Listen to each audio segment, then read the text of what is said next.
President and CEO for the Heart of Wisconsin Chamber. I do have a majority of my team here today, and we've had a lot of transition, so I wanted to introduce them also. So we have Promise Bakken. She is the Workforce and Member Relations Director. I have Victoria Slesser, who's the Office Manager for the Chamber, and I have Lacey Alling, who is the Events and Engagement Director. I also want to thank our sponsors for today's event. We wouldn't be able to do this without them: Downtown Industries, Midstate Technical College, U.S. Bank, Ho-Chunk Gaming Nakusa, and J.H. Findorf & Son. Please join me in welcoming today's moderator for this event, Craig Tim.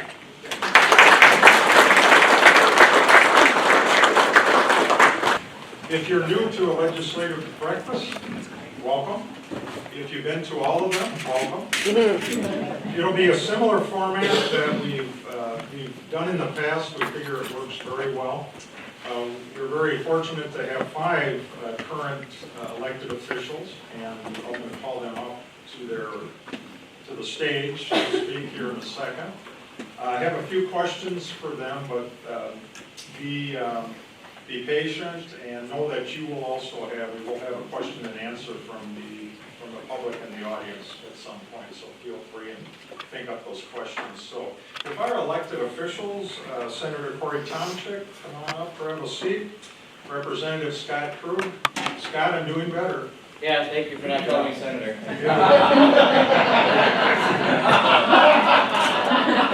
One year I actually called him Congressman.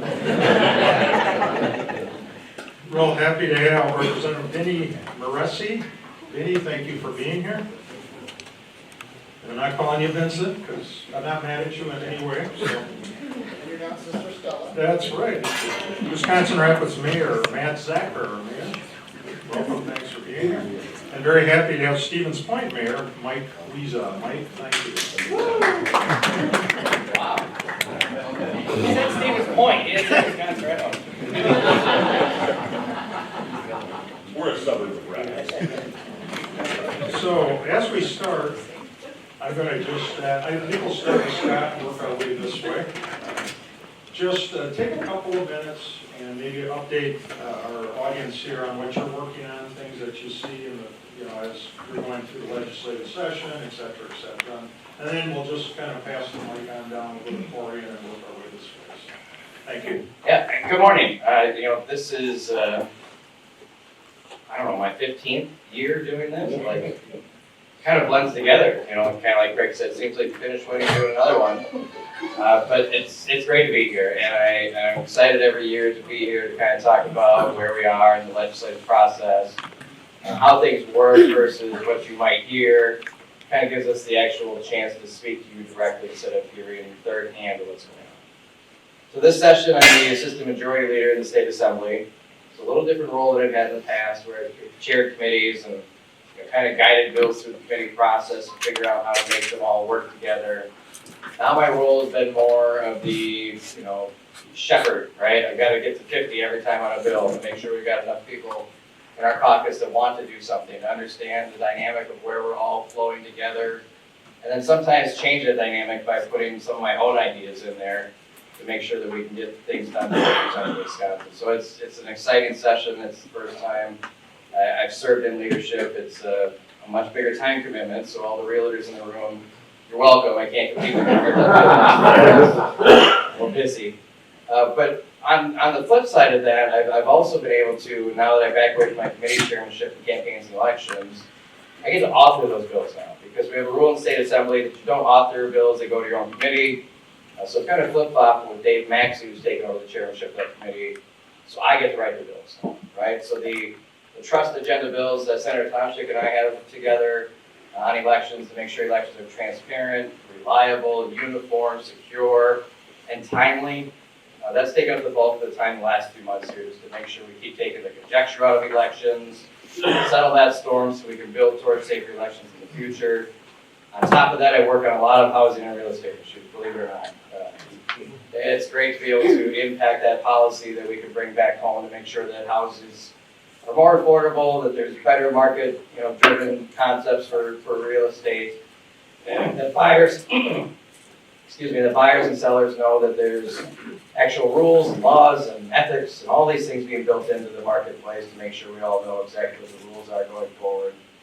Still working on a lot of water bills, and I'll tell you all these things as we go through all this today, but I've authored more bills this session than I ever have before. Because I have an extra staff person this week in leadership, I had to keep them busy. So I keep bugging the Senate, keep bugging the Democrats, got another bill, got another bill, got another bill, so they're probably sick of hearing about approved bills coming through here, but it's a super busy session. This fall, in particular, we've seen hundreds of bills hit the calendars in the Assembly and the Senate to get debated, discussed, that we want your input on. We are not experts. We need you to tell us exactly what you think of things that you see and what you hear. So your work is just as important as ours in this process. So I appreciate you being here. Thank you. Thank you, Scott. Hi, good morning. I guess so far this fall, I've been working on, one big important thing was the downtown bill. Yeah, I know, I didn't get to that. Yeah. Thank you for letting me talk. I got a bill for it. We were able to secure funding to rebuild a portion of the Domtar Dam in Rothschild that had a 100-year-old section of the dam that was just wooden timbers. And it was so rotting away, it had its own white water below it. So not what you want in a dam. And so working with the state and working with Domtar, we got a commitment from Domtar to reinvest $100 million into their existing mills in Rothschild and Nacusa. The state put up money to help pay for the dam, which is very important to those of us who live below the dam. And it was pretty important because Wausau without Lake Wausau isn't much. And we got that. Work on some simple bills. You wouldn't think it would be that complicated, but you had to have a bill to allow school buses to put extra backup cameras on their vehicles because buses are so highly regulated. As chair of transportation, I worked very hard to continue the agricultural road improvement program and the local road improvement program. We have to make sure that we continue to get money flowing out of Madison and to northern Wisconsin and our rural communities and our towns because they're very important and they're a vibrant fabric of our lives up home. So that's enough. You can talk. For those of you who don't know me, I'm Mayor Mike Wiesa from Stevens Point. I came in through the back door, so Mayor Zacher didn't see me sneaking in. Corey, thank you. Corey, thank you for the dam update. Appreciate you getting some damn work done. It's the best damn bill I've ever seen. We don't do things nearly as broad-reaching in the city, but we've got our challenges and our successes, just like everybody else. Things that are going on in Stevens Point right now, we are 3 days away now from passing our capital budget, which will include a significant amount of money for the Business 51 rebuild. That's very, very controversial, or has been. The rebuild is going to start on the north side, starting from about the roundabout as you come into town to the new roundabout at 4th and Division, which I think is going to severely impact the University of Wisconsin-Stevens Point and their students that are crossing that street, 600 to 800 people a day crossing that roundabout. So that construction will start next year. The south side, which is going to be basically from the Patch Street Bridge or underpass all the way to the south side of the city limits, will start in 27. We're not really sure about the middle section yet. That's a huge issue because that road's going to be closed for most of the year, which is going to affect businesses, so we have to figure out how we're going to reroute traffic. The main north-south thoroughfare, there's a lot going on there. The county is in the process of figuring out how they're going to create a safe and secure courthouse. They talked about building new, that was about $100 million.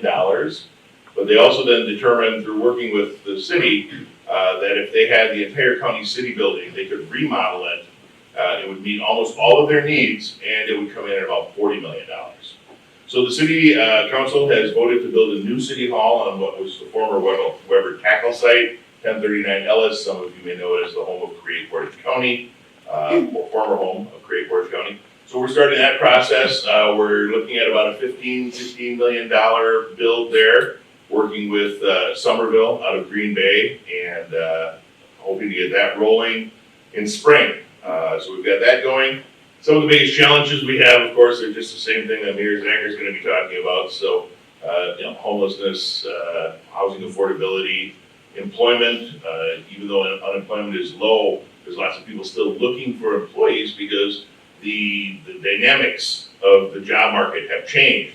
There's people working from home. I've got a neighbor who makes a living streaming Twitch video games. So there's an entire new workforce out there that are employed, but that takes all of our traditional employees away. So we're still working on the workforce. Housing and homelessness obviously are the biggest ones. Thanks, Mayor Visa. And thank you for stealing all my damn jokes. See what I did there? Yeah. Good morning, folks. I am State Representative Vincent Maressi. Everybody calls me Vinny.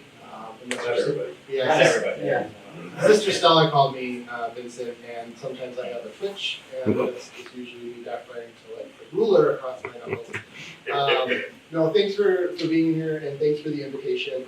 I represent the 71st, which is Stevens Point, all the way over to Amherst, and if you kind of diagonal down back to Rapids, and then back up to Point, that's the 71st. It's kind of the most attractive district in the state. It's the one that makes the most sense. It actually looks like a 7, too. Hey, we got this microphone on. It's my favorite district. It is my favorite district. We also have the township of Leola in Adams County.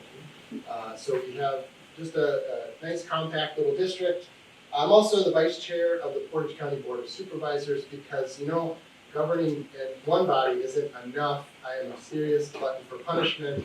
No, it's great work. I love to do it and serve the people of central Wisconsin. The stuff that we've been working on has been pretty thorough in the Democratic caucus. I am the only Democrat left in central Wisconsin. I would say I'm more of an independent running as a Democrat, making sure that I bring people together to actually do the work. Both Scott and Senator Tomczyk and I have good working relationships as well as with Senator Tustin. We're trying to actually accomplish things for central Wisconsin. Just this week, we launched a higher education package of bills with the tuition promise, which will help help with that last dollar after your grants and student aid to help low-income kids afford college. We also have a student success grant that we're proposing to help retain students. There's a lot of kids who get into school, or I should say young adults that get into school, they're working their tail off and something happens or they are struggling with mental health, and we want to make sure that those kids graduate as much as possible. So we have some grant funding for higher education and technical colleges to actually have folks available to help those kids get across the finish line so they're not struggling with debt, but also and then have that degree to earn higher wages. Also working on a lot of clean water legislation, and some farm legislation we just started in on to help protect our small and mid-sized family farms. It's a huge priority for me. It's seeing that central Wisconsin is a heavily agricultural region, and we want to make sure that those family farms are actually passed down to the next generation and they have the access that they need rather than getting swallowed up by multinational corporations that don't necessarily have central Wisconsin's best interest in mind when it comes to our farming, our heritage and culture.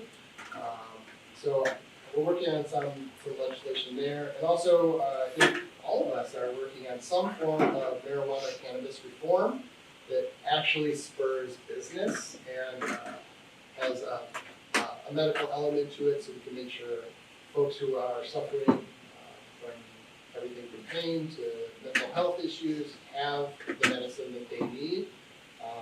I want to make sure also that our small and medium-sized businesses actually have an opportunity rather than some proposals right now that would put the cannabis industry kind of in the larger sphere of monopolies with the alcohol industry. I want to see small and medium-sized businesses actually thrive in this environment. I think we can do that without the same regulatory compliance that the alcohol industry has, without consolidating their power. We're working on a lot of stuff. I just launched I would like to say probably the eye of the needle in terms of Mills Nelson stewardship funding. The governor had $100 million a year for 10 years, $1 billion package in the budget for Mills Nelson stewardship. If you're not familiar with that, that's all of our conservation funding that helps us have access to public lands, helps hook and bullet groups, it helps basically to get us out hunting, fishing, kayaking, paddling. Any public trail that you worked on probably has Mills Nelson stewardship funding attached to it. So the governor had $1 billion package for 10 years. The Republicans came in with a $28 million package over 4 years, or per year for 4 years, and a different kind of structure of how that's going to be regulated and moderated. I saw that there is a huge gap there, right? There's not really an earnest or willingness to come together to get to the table and actually accomplish something. I, along with my co-author, Senator Abishinikin, authored a bill for $72 million per year for 6 years, and actually have the governing body looking at, made up of a bipartisan group of legislators, scientists, professionals, hook and bullet conservation groups, the tribes, and a number of local officials as well. We really did thread the needle on that. Mills Nelson stewardship is vital to our kind of our hunting and fishing heritage here in Wisconsin. I think we all know that. We got to get this passed. If we don't, the funding will lapse in 2026, and we don't want that to happen. We got to keep this program moving. So that was a big project I worked on this year. Also, I'm the only freshman to pass 13 bills into law this year. I don't even know any veterans who have done that actually this year. So I'm really committed to that bipartisan effort and working together and making sure we're actually accomplishing things for the people of Wisconsin, especially central Wisconsin. I think that's really important for us to be reaching across the aisle at this time, especially with all the federal chaos going on, where they can't even look at each other. I'm grateful to say that every time I see these guys in the building, they give me a nod, say hi, sometimes some razzing. Quite a bit, actually. And that's why they like it. Those subtle insults that let me know that they actually care about me. So, thank you. Happy to answer your questions when it's my turn. Morning, everybody. Matt Zacher, Mayor of Wisconsin Rapids. I just want to thank everybody for coming to Rapids today. Everybody getting up early and coming here. For us to be able to speak, I just want to throw this out real quick, Mike. A lot of people have told me in the last year and a half, you got to be like Mike.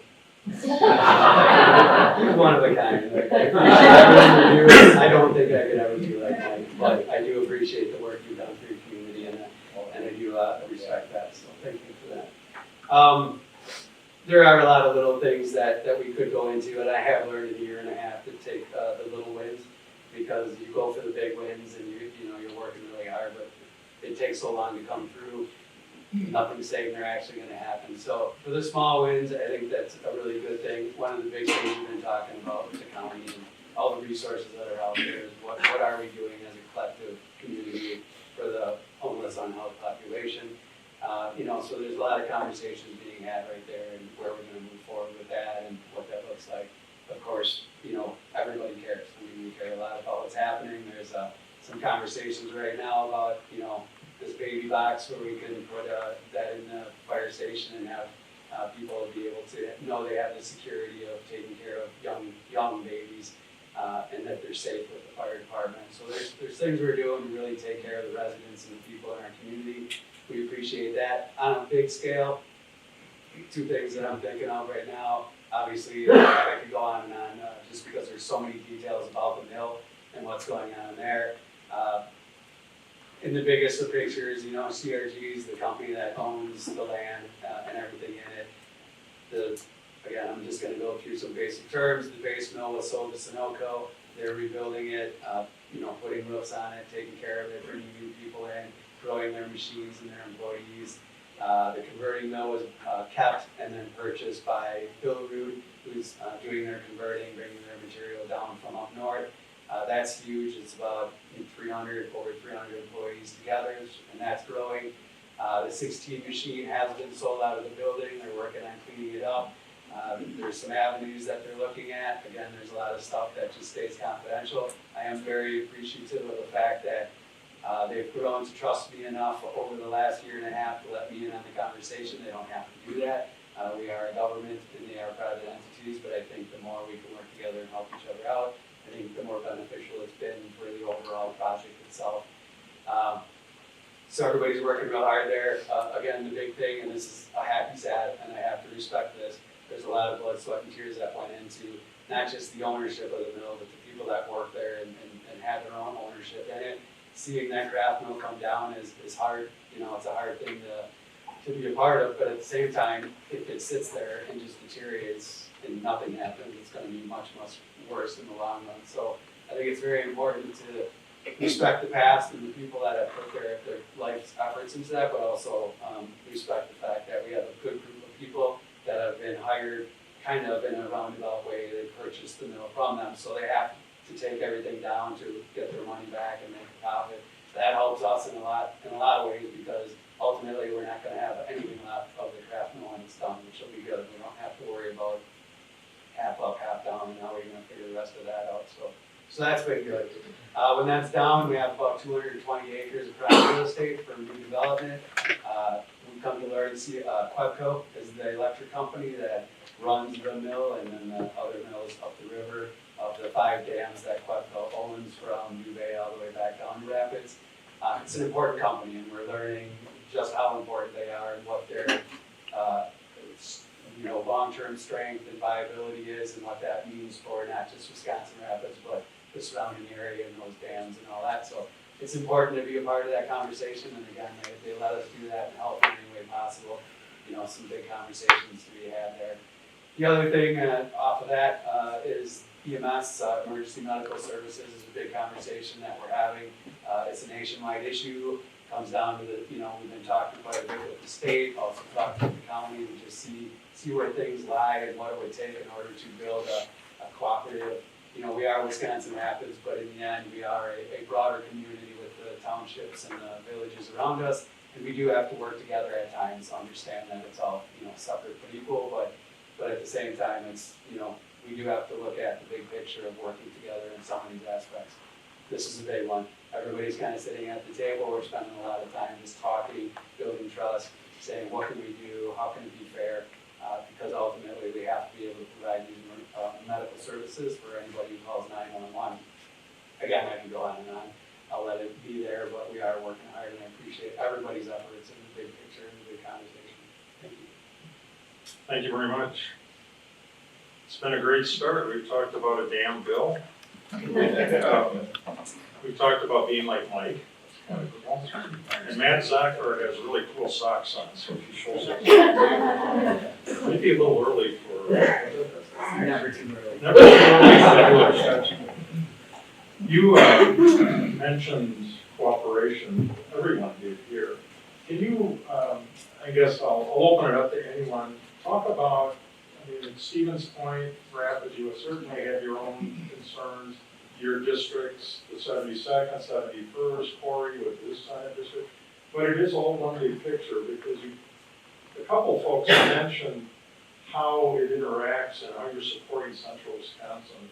Can you talk about that to anybody, and then also kind of how it would be maybe the federal level, if it kind of gets pulled in?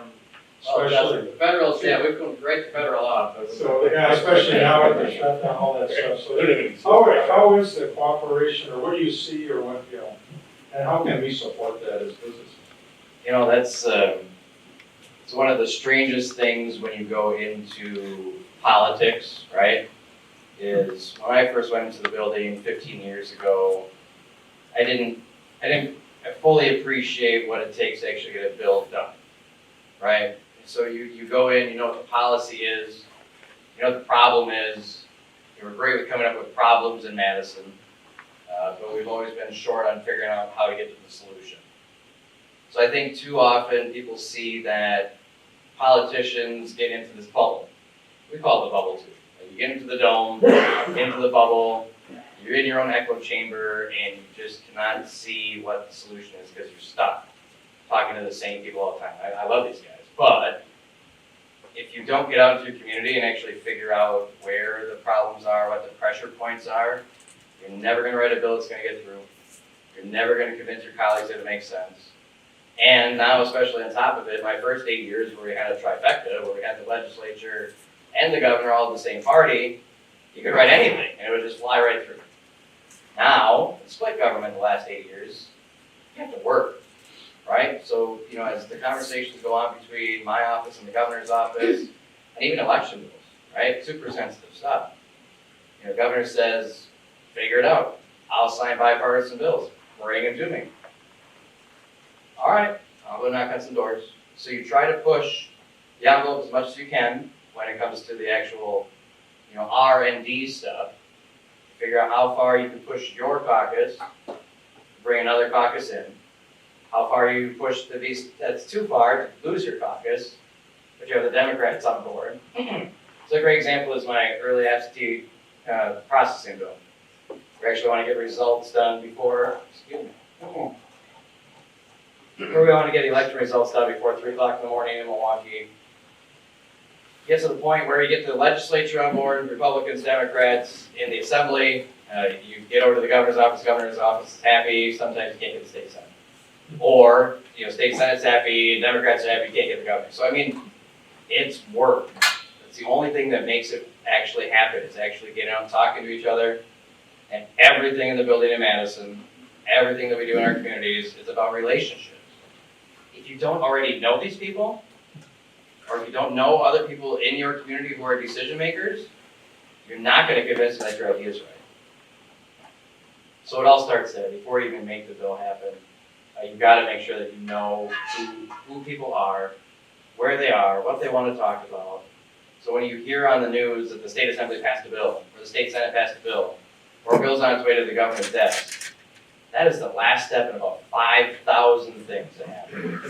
On about 1,000 bills every session. So you're talking millions of conversations about so many different things, and none of it works unless you tell us how it works. So I can write a bill that tells you what it is, what I want to do, what my idea is. When it comes back to the process and it doesn't work, it's a bunch of wasted time. So if we spend more time up front, collaborating, building relationships, having conversations, it makes for good legislation. Anyone else? I'll give you a damn answer. And it actually goes back to that. We're talking about relationships, and philosophically, I mean, I'm not going to get as specific as Representative Krug, but philosophically, it's about the water, right? Representative Moressi was talking about clean water bills and how important those are. Mayor Zacher and I are what we call river mayors. But if you think about that water flow system, even the dams, are very parallel to those relationships that we build and how we become successful through working with each other. The water flows from Wausau down to Stevens Point. There's a few dams along the way. Those are your roadblocks, right? I have a challenge. How do I get over this? The dam is trying to hold that water back, but the water will find a way to get through. So you have to work cooperatively with the dam operator. That was pretty good. The dam operator to make sure that water supply is still flowing through. And then you get places like Synergy, and we've got Angel over here. Well, she's a Plover River that's flowing into it and contributing to that main cause. They're an asset. They provide support for that main river body. The same thing with the Portage County Business Council or the business councils that you have here. They are an asset. They're the runoff that contribute to the dam. If I pour a can of Point beer in the Wisconsin River down by my house, some of that beer is going to end up in Mayor Zacher's lap. So I have to be cognizant of that. So I have to work with everybody upstream, everybody downstream, everybody that's contributing into that river, all the tributaries, the operators that are helping the flow, control the flow of water, and that's what it is here. That's the cooperation analogy that I'm using. Every single person in this room has an effect on every other person in this room. And you either work together or you fail. If you're not working together with and using every single asset that you have, that's your room for improvement. So my suggestion is get to know as many people as you can. There's an interesting relationship. My wife and I were going on a trip to Iceland. Posted some pictures about our trip. Made a connection in central Wisconsin. Says, hey, my mom works at this Blue Lagoon place. You should go visit her. And we did. That connection internationally. Who would have ever thought?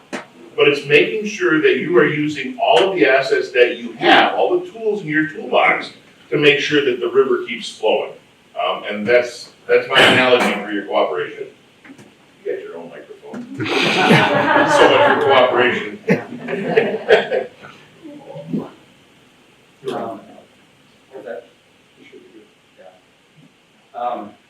First, just let me know when that beer's coming, so I can be ready. I'll send you down a 6-pack. Cooperation, I see more than ever in our community itself. It's almost like it's a community, and this isn't just Rapids, this is nationwide, probably worldwide, having to go through a personality change in a way. Like, it's no longer going to be a mill economy, it has to, at least for the time being, be more of an entrepreneurial, high-speed economy where people are working together and developing small businesses, employing themselves, employing a few other people, moving from there out of their garage or their basement into something else. And I think that cooperation comes in. This isn't something that the government can fix. This isn't something that a big corporation is going to come and save us from ourselves. It's us redeveloping from what we did, whatever, it's a 100-year cycle or what. The mills were here for 120 years. The lobby was there before that. Like, there is something to come, but it's going to take us, the people, to figure out what it is, work together, trust each other, communicate enough that we can work and build these enterprises together. So it is big, but I think it's very important for everybody. My job is to make sure at this point the government stays out of the way as much as possible. All the rules we put on ourselves, all that stuff that we have to dive into, and some of it's good. We don't just want to be willy-nilly. It is interesting to see like how cities grew up, when there was no kind of planning to it all. But at the same time, it worked, and we're here, and they are what they are at this point in time. But we don't need to regulate ourselves to the degree that everybody's frustrated and angry. We need to be excited and happy and willing to take risks and move forward. So that is something that we're working on, and that takes the cooperation of the government to say, maybe we are part of the problem, not always part of the solution. So, thank you. I know you're all very interested in feedback from your constituents. Just curious, what do you hear these days from your constituents? What are their concerns? And just open it up anyone. Make a shining photo. Absolutely. Yeah, I think is this actually If it's green, it's good. is this thing on?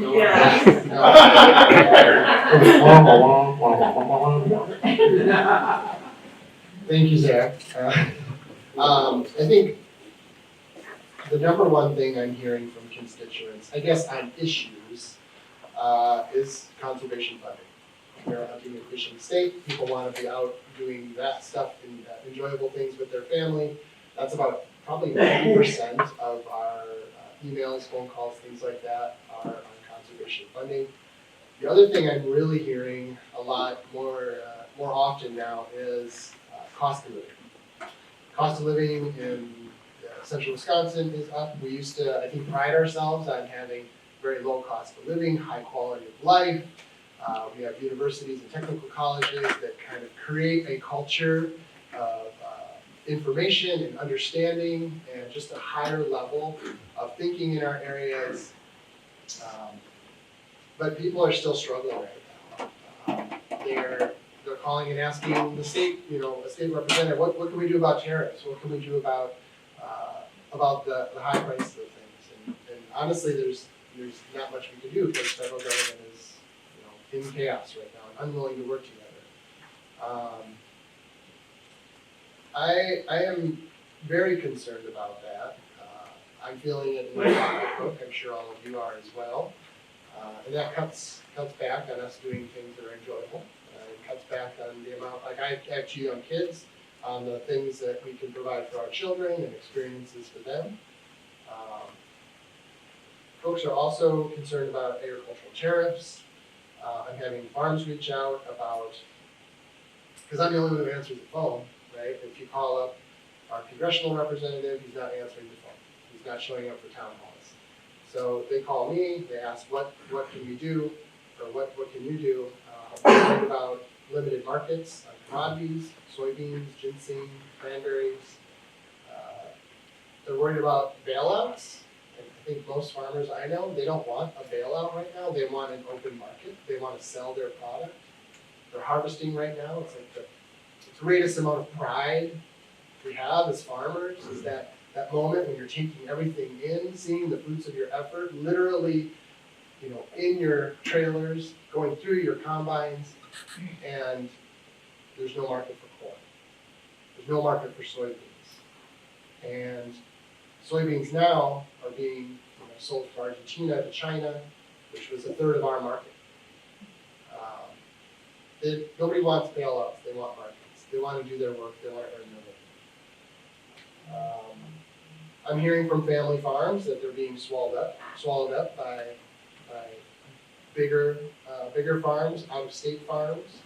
I'm not opposed to, people consolidating efforts and creating jobs and markets locally here. But when you have very large multinational corporations coming in from out of state or out of country, that's concerning, right? Because they're willing to extract resources from central Wisconsin and at any expense. At the expense of our groundwater, healthy soils, clean air. So I'm actually getting a lot of phone calls on that. A lot of folks are concerned about federal impacts on healthcare subsidies and how that's going to impact all of our rates. Because I think we know is when you have subsidies for people maybe have a little bit less, that will impact ultimately how much we are paying for insurance, because we're kind of bearing the brunt of it now. And it's going to hit families hard, especially like middle-class families like my own. Selfish motive is to make sure that, obviously we could survive and thrive, but we're also hit the hardest because we're not in the upper echelons of the income bracket. So I think that's the majority of people in central Wisconsin. We're hard-working folks. We're pretty blue-collar, and we're being impacted the greatest. So really trying to make sure that we're addressing those issues with good policy at the state level. We have a couple of bills that would kind of fill the gap right now as SNAP funding is being cut. SNAP funding is basically,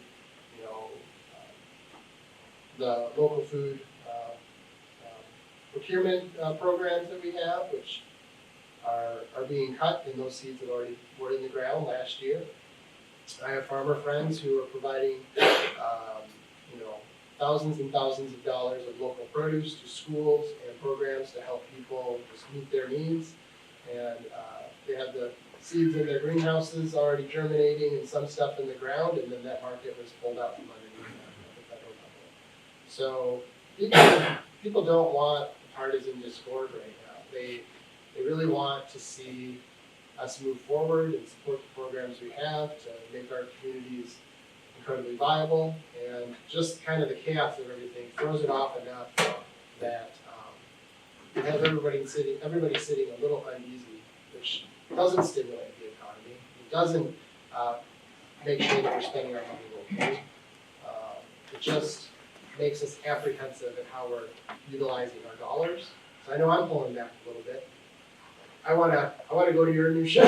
I wanna get those dividers and inserts for all my Milwaukee toolboxes so I can be more efficient with the work that I do. I'm a construction professional as my day gig. Because I don't only want to hurt my soul with politics, but my body through construction. So I'm giving all.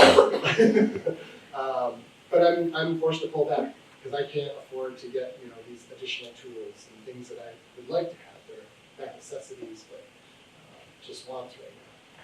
So I think that's where I'm the temper I'm feeling and hearing from constituents in the 71st.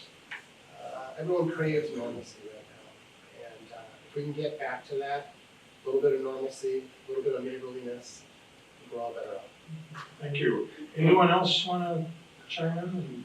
Yeah, I I'll be give you- opening up for questions. I'll give you like 45 seconds. Like, so my constituents are concerned about, in Rome, solar, right? The loss of the oversight over communities being able to pick and choose where projects should happen. My constituents are tired of being screwed over by the big guys, whether it's big pharma, big government, big corporations. Those are the things that people are actually calling about, right? They want to know, why can't I do this, but this big company can do that? Like, so I think that's what the real phone calls to the office come from, are like the little guy just tired of being screwed over. And us trying to figure out how to level the playing field for them is probably the biggest part of our job right now. Because if you look at state statute, you stand from the floor to where I'm sitting, it's probably about this high in the statute books, but if you look at what department regulations and rules are, they'll fill this whole damn room. No, that's not a damn joke, that's a real damn.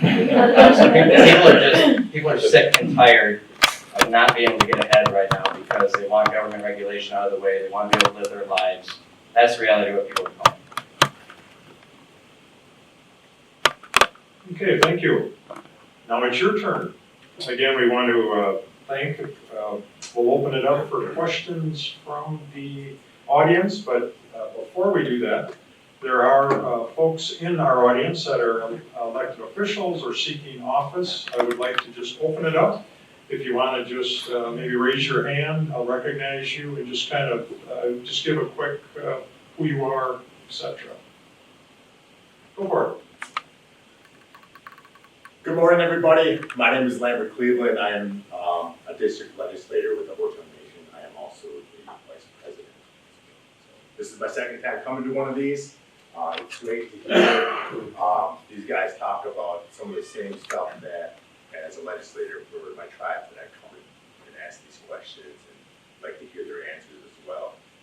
Just the other day, I was in Madison for reviewing some of the bills that are introduced that affect the Oc.t Nation. So it's nice that they take the time out of their schedules to do something like this. So I appreciate that. Thank you. Thank you, and thanks for being here. Others, go for it. Chris in the Wisconsin Rapids School Board, and I did not prepare anything. Yes, ma'am.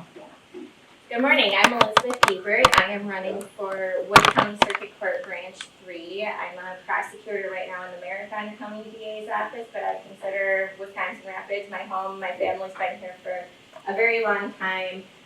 My in-laws have been here since the 1800s, and I'm really looking forward to coming back to serve the people of Wood County. I started out as an assistant district attorney here for 5 years before I was on to be elected district attorney in Langley County.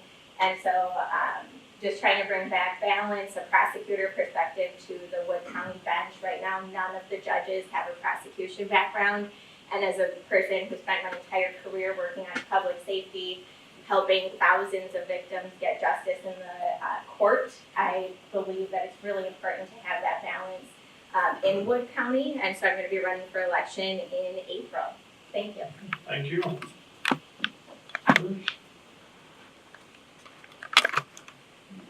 You're on a couple things, Bob. I'm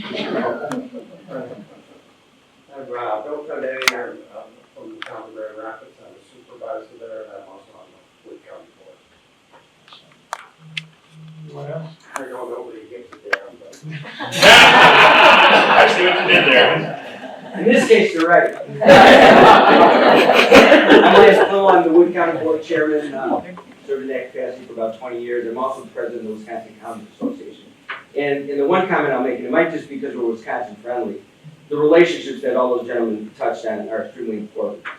We have relationships where I can pick up the phone, call any one of these people, and just from a Wisconsin perspective, I had 3 of our congressional representatives call me in the last couple of weeks. Now, when you're a kid growing up, you never figure a congressman's going to call you. When those relationships get developed, they do want your input, and they listen.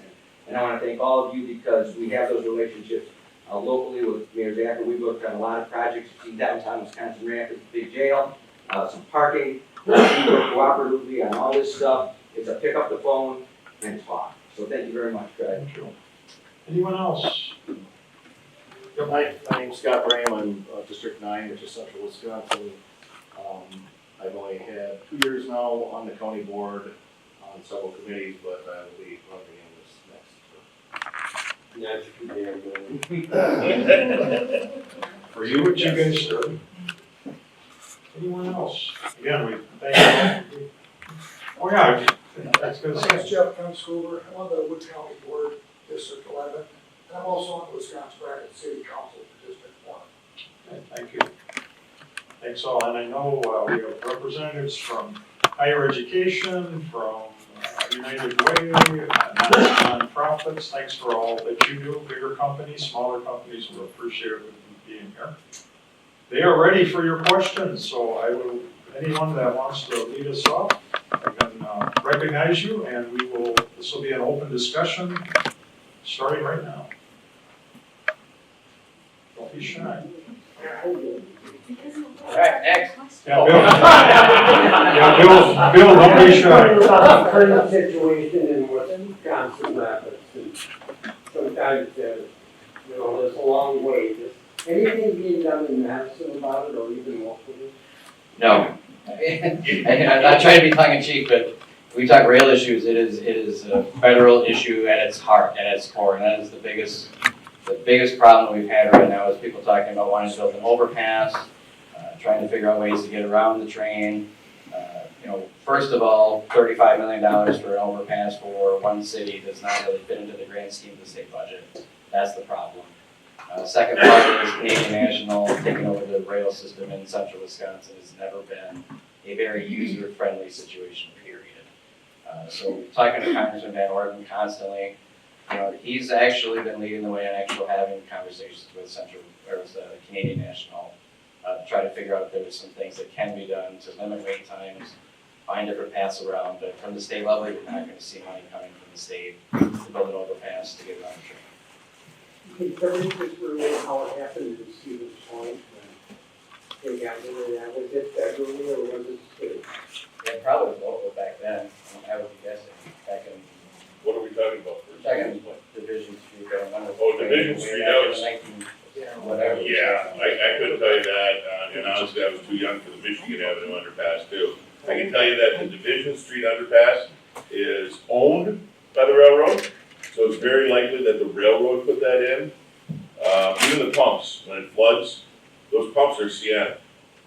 We wanted to get new pumps, but it doesn't happen. Michigan Avenue is owned by the city, that's our responsibility. And the overpass at Country Club Drive, that was done in 2015, I think. And that was done through an earmark through Dave Obie's office, was originally slated for Business 51. So controversial that they diverted the funds to put the overpass in, which has been a really big deal for a lot of people. So that was funded mostly through the federal government. So we did, Bill, from a municipal level, right when I got in, we were able to bring CN and Wisconsin DOT, as well as, because really that rail affects the chemical company there called Chemtrade, Erco on the other side, Port Edwards. There's 10 different crossings, that whole track. It should be gone, and that chemical company should be moved into the industrial park. And we wrote a grant for it, we wrote a grant to just get the money to talk about it. And I thought we had letters of support from everybody, to include CN Railroad, which is, my understanding, is it's not easy to do. So we thought we had good footing. We have everybody kind of at the table. We just have to keep moving forward and try to get the track moving. But what we are working on right now is an actual app, for better or for worse. If it's not going to be moved and we're not going to put a overpass in or underpass, it'll be an app that is able to track where the trains are, so that, especially for emergency services, they'll be able to know what roads are blocked immediately, so that they can reroute themselves when they take off. So I don't know if that's the best solution, but it's going to be the most viable one that we work towards. Recently, I just had the opportunity to travel on Amtrak from Columbus over to Toma, and we had a bipartisan Rails Caucus group of us go and do that. And my dangerous idea, now that I have your attention, is obviously I want to increase passenger rail in Wisconsin. I think it is clearly the future. We had a nice plan to do that back when. I'm not sure, were you part of that discussion with passenger rail? And there is potential for a spur that could come from the Fox Valley area, Oshkosh, that would come up through central Wisconsin, Wapaka, Stevens Point, up over to Marshfield, so it doesn't impact Rapids directly, but Wood County, and then over to the Chippewa Valley, ultimately to Minneapolis, which would connect us from Chicago, to Minneapolis. I know it does sound expensive, it's like a long-term plan, but that's what I'm here for, long-term visioning to make sure that we have access to public transportation for all those who need it. Would spur innovation in our areas. Toma is incredibly excited about their spur going through there because it's also a critical and strategic military need. When they need to get troops to a certain location, point A to point B, they don't need just trucks and planes. They need planes, trains, and automobiles to get there. So I'd like to see that passenger rail service also come through central Wisconsin to make sure that we're providing that access. So keep that in mind as you're talking with businesses and stakeholders. I think it'd be a fun collaboration. Awesome. Other questions, other comments from our group? Yes, ma'am. Hi, thank you all for being here. I work with students and I work with professionals who often have to advocate for their profession. So what advice would you give to people who need to talk to legislators who have never done so before? Great question. Call. We're just average people. I always joke, and some of the legislators don't like me saying this, but there's no intelligence test to be elected official. I'm point in case right here. We go out to fish fries, we have beers, we watch the Packers, we watch the Brewers. Damn. Damn Brewers. The advice, everybody needs to be involved, not just advocating for your industry, advocating for your business, for your community. If you're not reaching out to every one of these offices that have some level of control over you, for lack of a better term, you're not in the game. You need to communicate, you need to talk. I tell businesses all the time, it's one thing for you to complain to me about something the government's doing, it's a whole other thing if all your employees are complaining about it. But they're scared to talk to their employees, because they think, oh, I'm gonna break some law or something. You can't tell people how to vote, but you sure as hell can educate them on what affects their job. And they can make a decision on how they want to vote. It floors me how little calls we get. And then the ones we do get, that people have built themselves up a big head of steam, and they're gonna come and change my mind. Yeah, well, that's just not gonna work. You come in and say, hey, I want to tell you about a problem. I may have a solution. I don't know if that works, or we'll talk, we'll listen, and we'll try to share with you what we've learned. Well, I've only been at this 3 years, and I've learned a hell of a lot in those 3 years, and I've erased some of the fallacies I had about how the granite marble top or the marble big top works down in Madison. But if you're not communicating, if you're not, geez, right at the meeting, I don't go with these guys. I don't have any time for form emails or form letters. If you really want to communicate to me with an issue, write your own damn letter. True that. But get involved. And I'll say this. Get involved or shut up.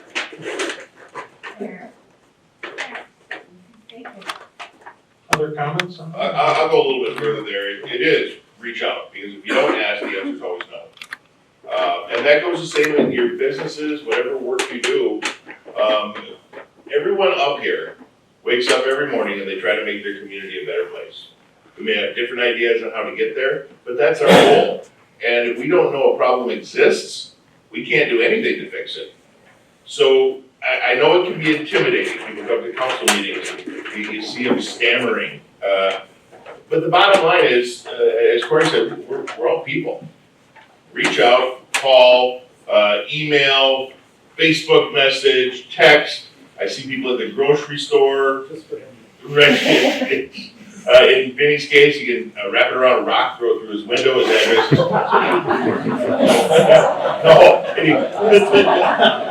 No, really, that's what it's for. See, I do like some Democrats. And that's the other thing, shut up with the damn labels. Right, we're all people, it's somewhere on the spectrum of left and right. But don't label people, because that just creates divisiveness. But get out there and reach out, call. If you don't wanna show up at the office, maybe send an email, leave a message. Every single one of us will get back to you. And this, as I said, the same goes true to your business. Reach out, because you never know where those connections are going to be successful.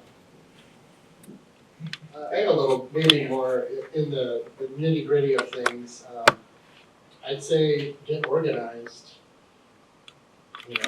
come up with very strong argument, show up to the Capitol and go to every one of the legislators that are going to be part of that decision-making process. Recently, I just had the athletic trainers come through the Capitol. They had a very small request, just change this word to this word. It helps us provide more services to a greater number of people. Insurance is on board, we're on board, we just need a little help getting it across. And they came in, ready to go, right? They had on their shirts and their name tags, and each person had a talking point, and they were very organized about it. Now that's more on a formal side. I think on the informal side, yes, just reach out, right? Because we're just humans, we're just part of the community. On a larger scale side, I think a great example is the downtown game. What I would recommend to businesses and organizations like advocacy groups or chambers of commerce is please reach out to the other side of the aisle. Not one single Democrat was engaged in this downtown conversation. I don't know about that. Other than really me, because I have a regional impact, I want to be a regional collaborator on that. But I would say most of my Democratic colleagues didn't know about this, other than maybe from fellow legislators, but they didn't know from business groups, they didn't know from downtown. And I think it's really good if you reach out to them to express what the economic impacts are to the state, region, and nationally of how this is going to help us. So I know that it doesn't seem like it's always the best to reach out to the other side of the aisle, because we really don't have any power as Democrats in the Assembly or the Senate right now. But that is changing, and Wisconsin is getting back to its roots of being more of a purple state, right? For such a long time, power was in all on one side of the aisle. But now there's more collaboration, right? Because of differing ideas, maybe the most extreme members on both sides are kind of pulling things one direction or another. So it's the more level-headed and pragmatic and calm and cool folks, I'd say like us, are actually working together to make things happen. So please, if you're a Chamber of Commerce, please come and talk to both sides of the aisle as much as you possibly can. I think it's in everybody's best interest to foster those relationships. Thanks.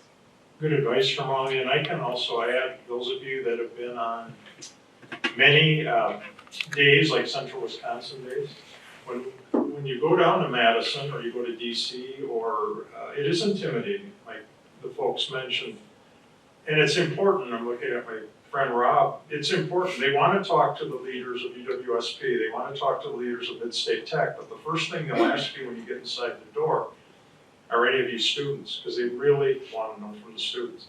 And they really want to hear from the people, the employees. I mean, it's important. Angel's shaking her head. We hear that every time. And they, all of a sudden it focuses on, but it's tough walking in there. I mean, it's pretty intimidating, but you all made great points. They're people too. I mean, it's just interesting how things have evolved. I'm off my soapbox. Thank you. Ask a question, please. Question rather than, or comment rather than Okay. question. Because at Central Wisconsin Days last year, our big push, or one of our pushes, was for the dam in, in Rothschild. And I mean, my group, we focused, that was one of our big things, and we talked about, how important that was. And we didn't visit legislators in just our area, we were throughout the state. So, we met with a lot of different legislators and both sides of the aisle, mostly the other side of the aisle, as far as, my group met with a lot of the Democratic side of things. And we educated them. And that, I think, is the important thing when we talk about talking to legislators. I don't have any fear or concern to talk to any of these people up here. Okay, Mike sometimes, but. Good. But honestly, it is something that Synergy and all of us pushed last year was the Rothschild Dam thing, and we were on both sides of the aisle for that. That wasn't a one side or other side, and I think that's the biggest thing is that we can do as their constituents is let them know both sides of the aisle. This is a thing that affects our region, and it's, as Mike called it before, the river region. Absolutely. If you have a business and you haven't invited a legislator, any of us, to come and see your business and tell us how important you are to the central Wisconsin economy, you're failing. I don't know every business, and I'm in the business of serving businesses. I don't know what everybody does. And there are plenty of legislators that have no real connection to average business. You need to talk to us. You need to tell us what's going on. Before we go. Before we. Not after. Not after. Good advice, Corey. Thank you. Other questions, comments? Yes, go ahead. My name's Keith Johnson. I'm the principal at Nakusa High School. And to the legislators, I want to thank you for your work on the cell phone in classrooms. Very needed. Students actually last spring thought that it had passed already, so we were able to move some things along. So that was helpful. But I guess the part, and more comment than question, maybe for everyone in the room, but that really brings a point that when you introduce bills and when bills get attention and momentum, it brings attention to situations and to things. And so thank you for the work on that, and please continue to do that work. Even if a bill doesn't pass, sometimes just the attention is valuable. The other part too is really, and I think to Mike's point, get rid of the labels as much as possible. I work with students, adolescents, every day. We are creating disillusioned kids by the way we talk to each other and by the way we talk about each other as adults. And we really need to be thoughtful about how we're doing that. The other part too is, please, businesses, if there ever is a chance to involve students, please, please, please involve students in anything that you are doing, anytime, any way. And thank you. Thank you. Yeah, it was a great point. So I had an email from a teacher at Lincoln High School just this week. She told me that there was a student of hers in her social studies class that wanted to do a job shadowing day.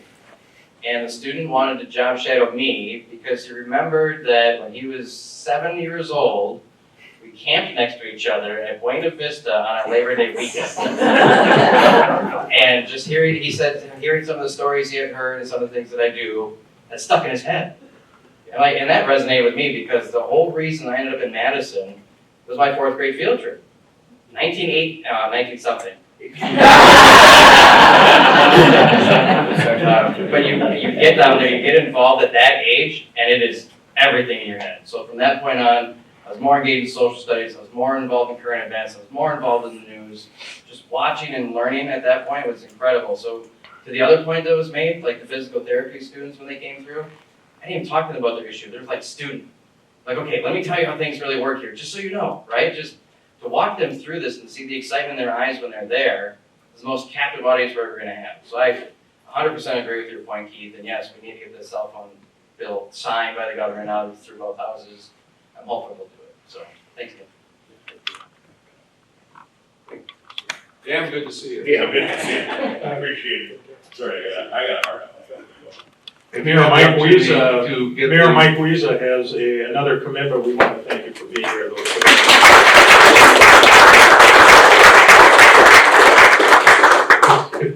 Businesses in the room here that are fully staffed, raise your hand.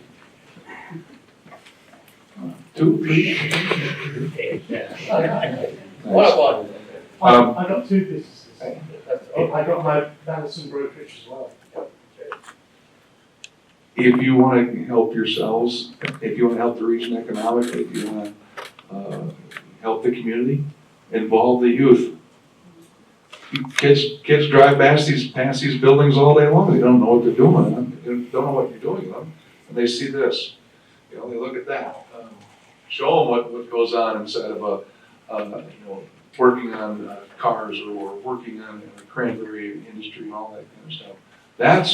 That's real lasting education.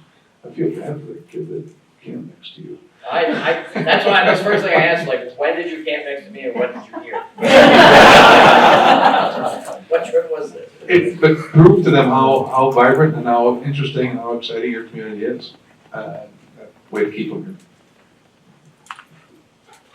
Go for a bottle. Speaking of students, then I hear, and maybe it's been a while, that so many students would graduate from Wisconsin and then leave. What can we do to retain them? I think some of them have to leave. You gotta go out and see the world. I did. Like, because my roots here, I was like, I want to start a family. I didn't want to start it in Milwaukee. I didn't want to start in Salt Lake City. Nice big cities, great places to be and things to do as you're a young married couple, but when you start getting on in your life, you remember home. And so you gotta make sure that they have a memory of home that has opportunity and has interesting things to do. It's complicated, but it's just simple as the diversity of your business community. They leave your, high school educations and they go off to colleges and get their heads full of stuff, hopefully useful stuff, but they'll always have that memory. And memories are more powerful. Great question. Why do we export our best and brightest all over the country and world, right? I wondered that when I was at UWSP, and the best college natural resources in the country, and everywhere I traveled, I'd find somebody who went to Stevens Point. They were park rangers or biologists or geologists or soil scientists all over. Also saw tons of teachers all over the place. I think as communities and as policymakers, we need to really foster policy that sets up a sense of place and placemaking in central Wisconsin. I know that might be kind of foreign to some folks, like what does sense of place mean? It means exactly what Corey said. Like, you have to create a space where young people want to return to because they see opportunity, they see culture, they see vibrant schools that are fully funded, they see places they want to raise a family, right? So how do we do that? We have to create something that spends a little bit more time and money on the arts and the humanities. I know those are soft sciences and soft words, but those are the things that really make communities flourish. Stevens Point, 7 years ago, I'm proud to be part of the team that helped bring music back to the band shell in central Wisconsin. Every Thursday night, we have live music, international music, at the Stevens Point band shell. The first year, there was a few hundred people, and like one food truck, right? So we're all eating the same thing, We were all drinking Central Waters beer, which was awesome. So we had that sponsorship. The second year, we had like 3 food trucks and maybe 1,000 people. Now every year that this has happened, it has exploded. We have if you've been downtown to Pifter Park, from the band shell all the way back to the cultural commons, it is packed with lawn chairs and people setting up little tables with wine and cheese and kids running around all over the place. We have like 10 food trucks, we have live music, we are supporting local artists by offering them opportunities to perform before national touring acts and giving them the space to be picked up to do things elsewhere in other communities. It is what really makes summer in Stevens Point absolutely amazing. We also have projects that create murals and talk about the history of central Wisconsin on our buildings, right? Just to provide that little flash of color. Wisconsin spends 13 cents per capita on the arts. 13 cents per person in the budget on the arts annually. Minnesota spends about $7.57 per capita in their state budget on the arts, developing the creative economy. It's not just murals on walls and food truck grants, but this is also like spurring AI innovation. This is companies like Skyward, who develop educational software for all of our schools in the area. This is all sorts of funding going to that. And when you cross the river, when you cross the Mississippi, you can see it. I was just there. I went into a downtown, dilapidated old neighborhood. Went to Minneapolis, you can see it.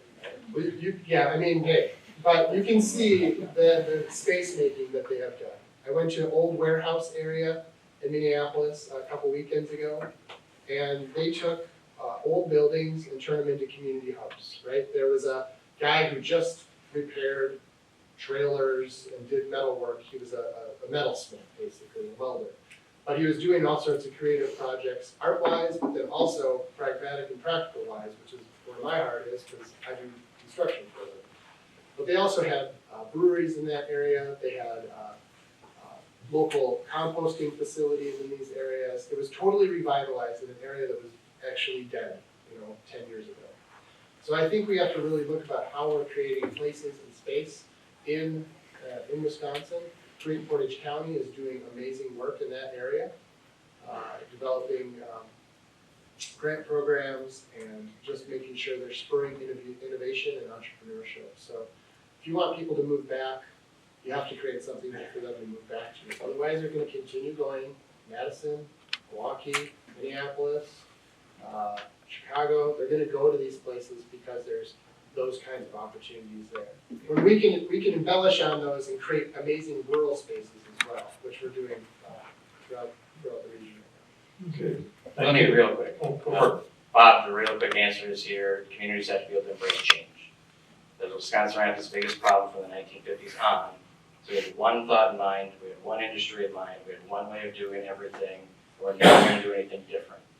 So as long as communities can embrace change, we'll be fine. That change gets rid of the connotations of the, you see all the online haters and keyboard warriors who call Rapids this and Rapids that. Having a change mentality and getting out of our silos, that'll keep our kids here in perpetuity. It's great that they stay as much as they do already, but just getting out of this mindset that there's only one way to do everything. That'll save Wisconsin Rapids in the future. I, to some degree, agree with you, Scott, but I do see that it's happening. Like, you do have the naysayers, but it's a small percentage of people, and unfortunately they do it behind their closed doors on their computer. They don't necessarily like to come out and have face-to-face conversations.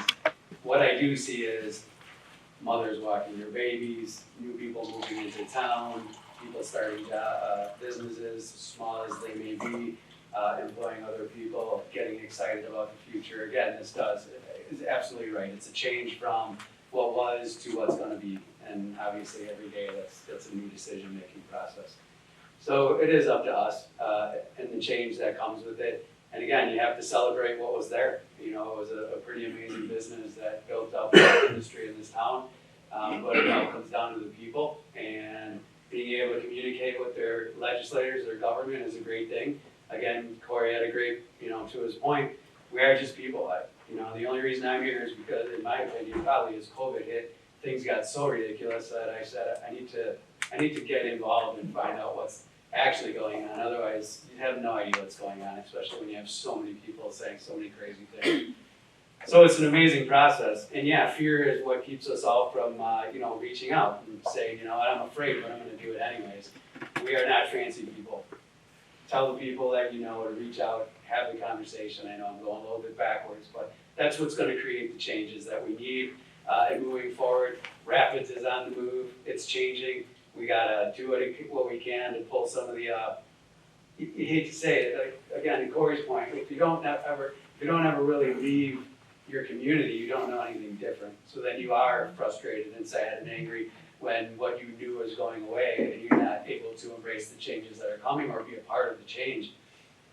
So yeah, it's a beautiful thing. I think to all the arts, I think they're great and we need that. We need everything, a mix of everything. More than anything, we need to give kids hope. We got to give them a direction. They got to be master of a skill and then a jack of all trades on everything else. That builds confidence, that builds the desire to go out and intermingle and be able to be a part of the change that's coming. And that's going to start in our schools at a really young age, and they're already doing a good job. We're talking about it. Chamber of Commerce, Stacey's doing a great job, like really diving into the entrepreneurial sector. I know that's a crazy word. It means a whole lot of different things, and it's really hard to say sometimes, let alone spell. But it is a really big, important part of what we do to create that hope and sense of purpose and sense of accomplishment. And you can see it in kids when it changes, when all of a sudden they're like, I got it. And they have something that, sorry, I'm screwed. I knew I got it. But it's a great thing to see for our kids and for our community. So, and we're all part of that story. Thank you. Thank you. Thank you very much. Thanks for the passion, by the way.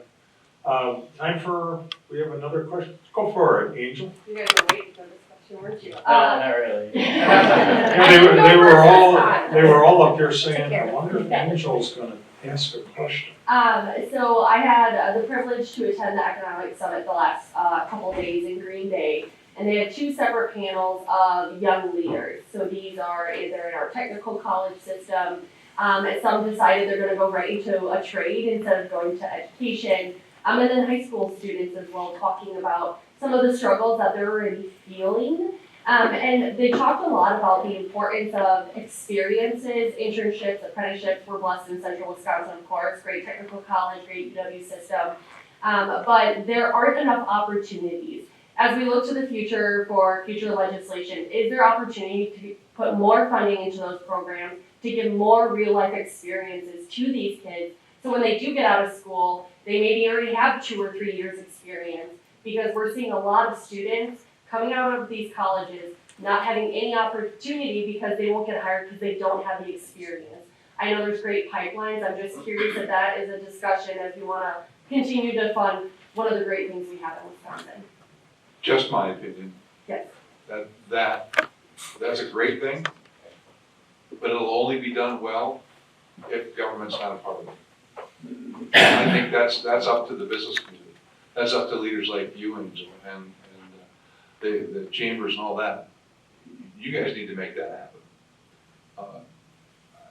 Sorry, I don't have faith in us that we're gonna excel at it. And the monies,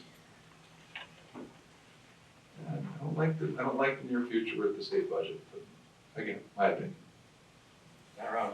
I mean, I've said this from childcare all the way through on so many different issues. Is that, you look at the history of what we used to do in childcare and social services and all the other programming areas that government has taken over the last 50 years, it's screwed up entirely, right?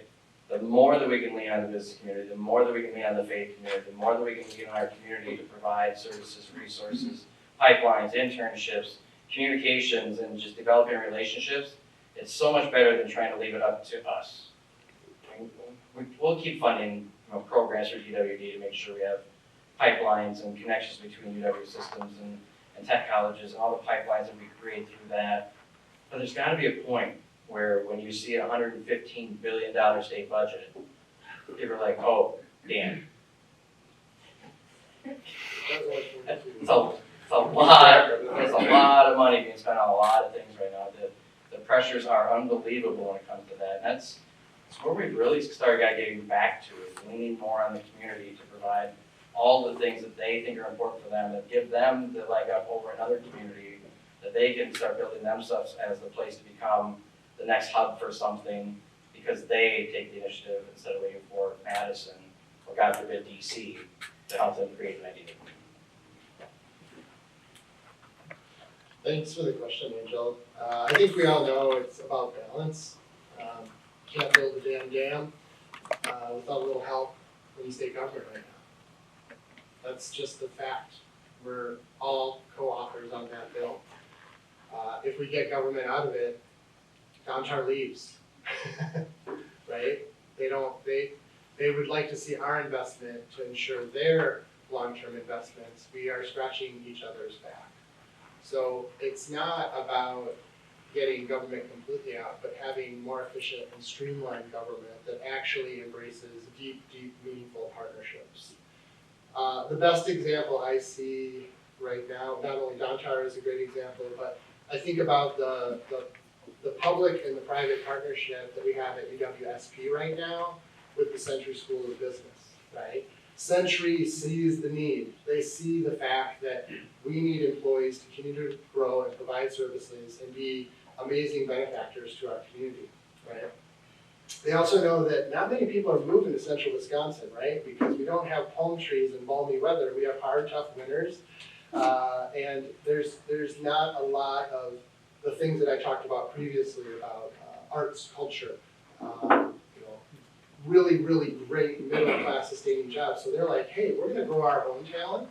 We're gonna create a pipeline with our private innovation, with the public participation of the University of Wisconsin-Stevens Point, to create a school that will not only help us get employees, but all of the other areas around here that have a need for business innovators.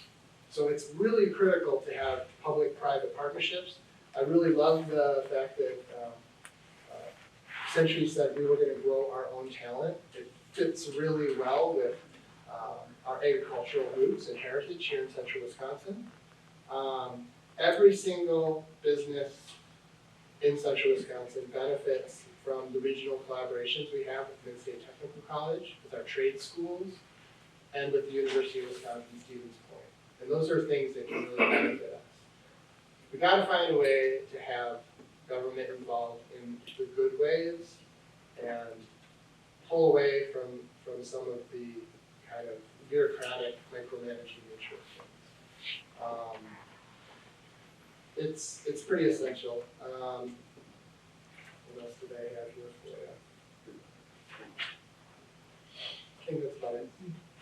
Well, thank you very much. I'd like to thank, let's give a round of applause to our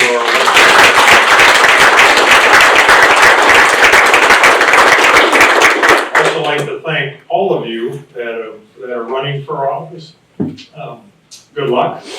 If you're currently in office or running for office or thinking about it.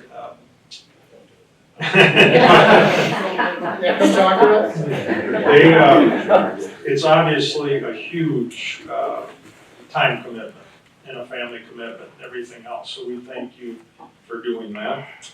We also like to thank our sponsors. We literally, you hear this all the time, we couldn't do it without our sponsors. Well, it's absolutely true. We can't do this without our sponsors.